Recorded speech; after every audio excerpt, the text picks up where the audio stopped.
Hi there, welcome to my Spanish challenge. Today we're tackling the exciting but perhaps slightly controversial topic of challenges and why you should start a challenge of your own. I'll be sharing 4 reasons why, and I hope you enjoyed today's episode.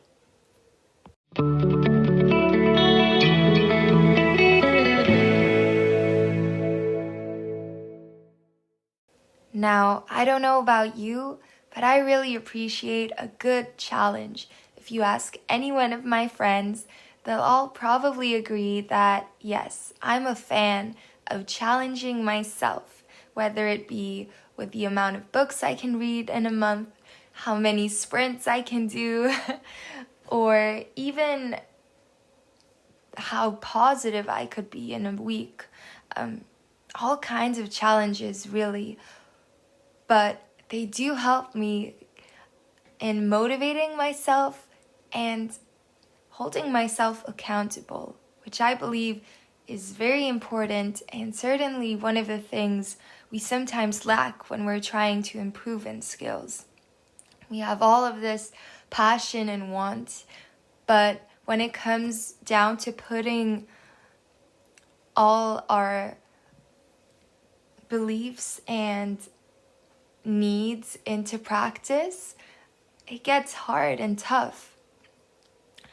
So creating a challenge might help us in this. Of course, it's natural that one might ask, but why a challenge? Couldn't you just do what you aspire to do, what you'd like to do in a more organic, less competitive way? For sure. And several people do.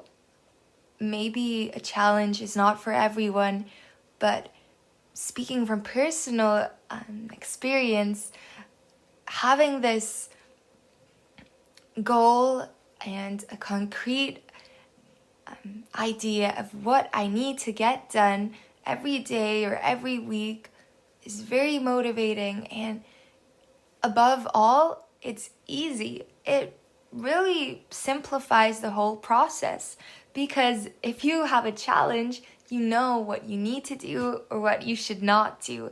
For example, in my case, I have a Spanish challenge, which I created a few weeks ago, actually a few months ago, with the goal to improve my Spanish, to talk more in the language, and to learn more about the culture. And since then, I've been recording episodes of myself speaking in Spanish once a week. Now, I know it might sound easy, but let me tell you, it was actually a little bit scary at first. And I recorded several episodes, several takes before I dared publish any of them. And still, I find it a bit scary doing this.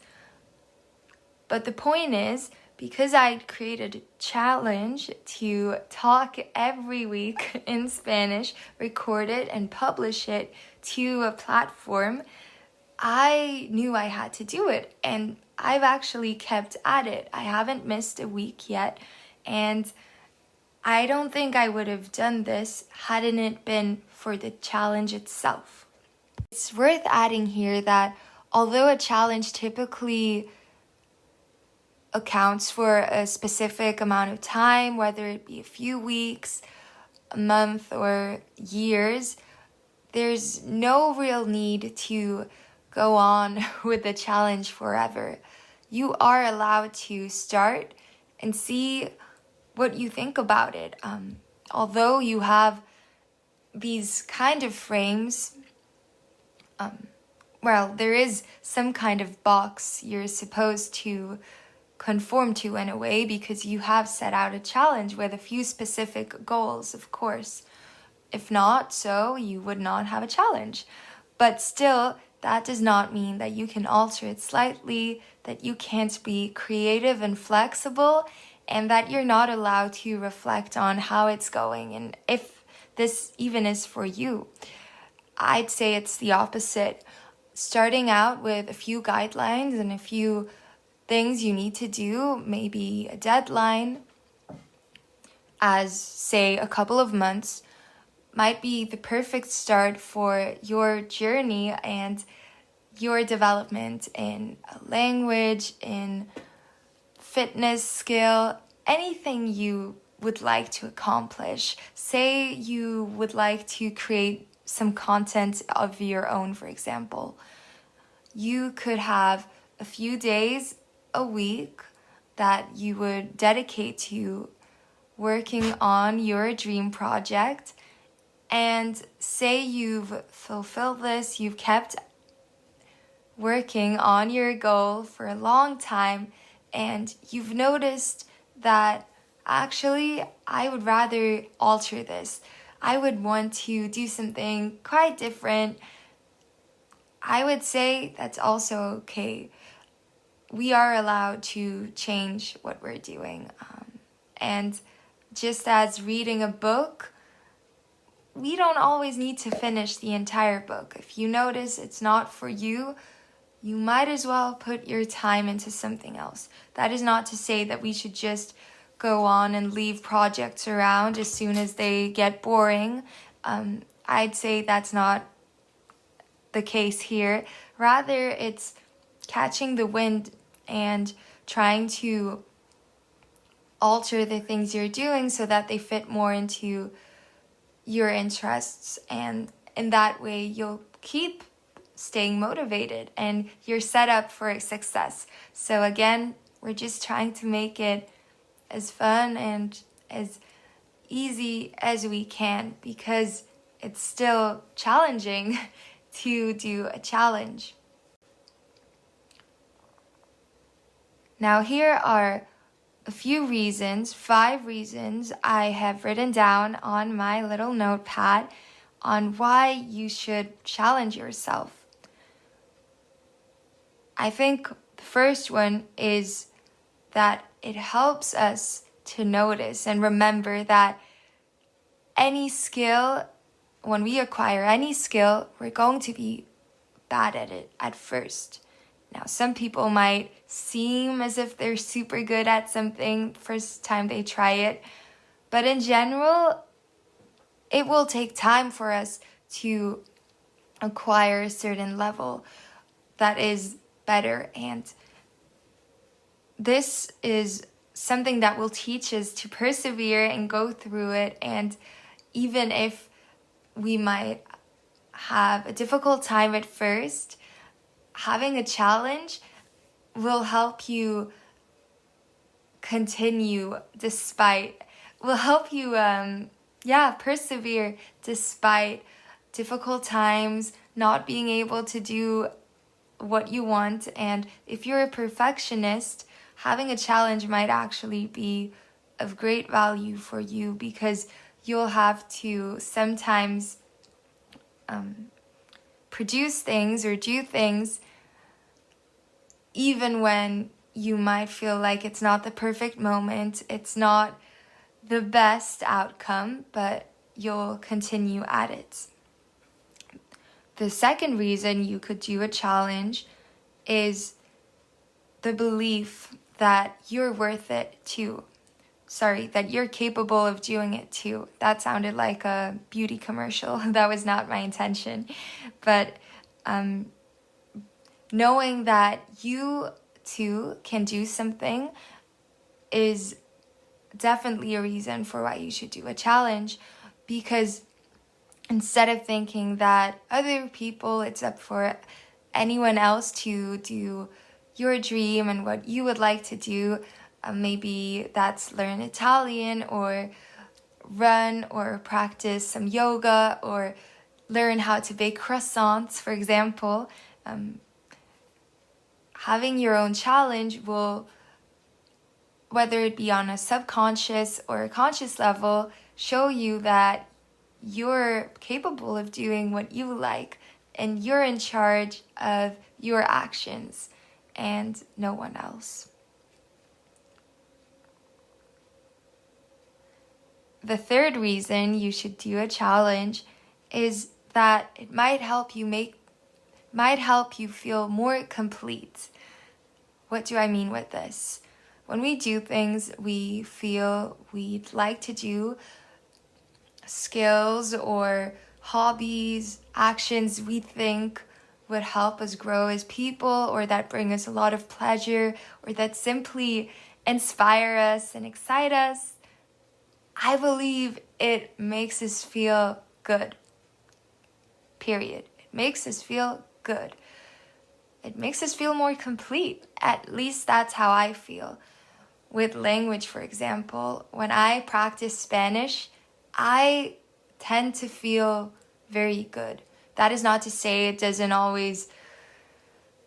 not always easy, but knowing that I'm practicing something I enjoy, something I believe will bring me great pleasure and be useful in the future, and it puts a smile on my face because I know I'm doing something that is probably going to improve myself as a person, and that brings me pleasure.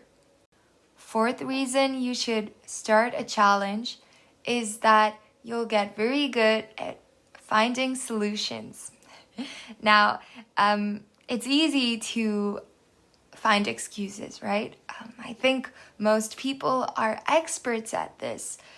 I wish it, if there were a career that constituted of just coming up with different excuses, I think the majority, if not a lot of people at least, would be very good candidates for this.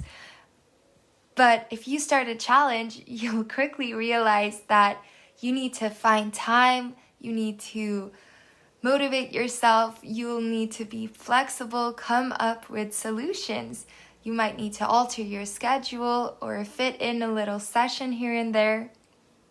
So instead of just saying, no, I don't feel like it today, or I don't have time, or actually, I don't know, this or that, you'll find a problem and try to solve it because you need to, because you've created a challenge.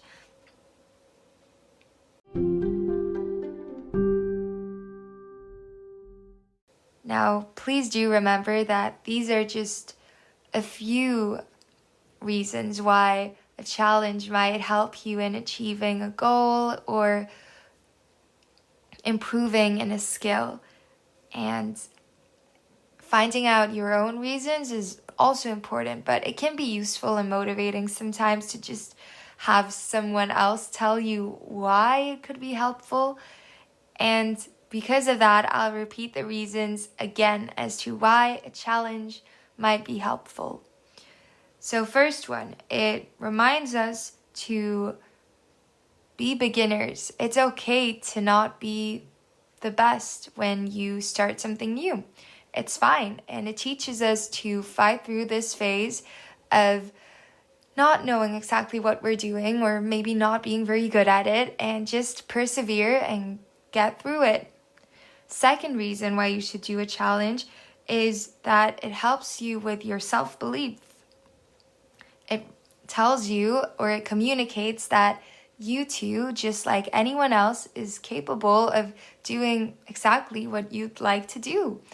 If you want to write, if you want to paint, if you'd like to start singing, it's up to you to do it or not. It's completely up to you to take action. And this might be a relief, but also a little bit more tricky, but ultimately, that's how it works. Third reason you should create a challenge is that it might help you feel more complete and as if you're headed in or towards the right direction in bettering yourself or trying to cultivate some habits or skills that you think would improve yourself now or in the future. And the fourth and ultimate reason as to why you should start a challenge is that it really helps us in finding solutions. Definitely, it will help you go from someone who's an expert at finding excuses to somebody who will really try to do those little things in order to get things done and do it in a specific time too, because usually a challenge will constitute in a few tasks per day or week, or a time schedule like that. So the solutions part, I think, is one of the biggest outcomes or reasons as to why a challenge is helpful. So those have been my 4 reasons, and also some talk about why we should challenge ourselves and why doing so might actually be a lot of fun and helpful in the long run.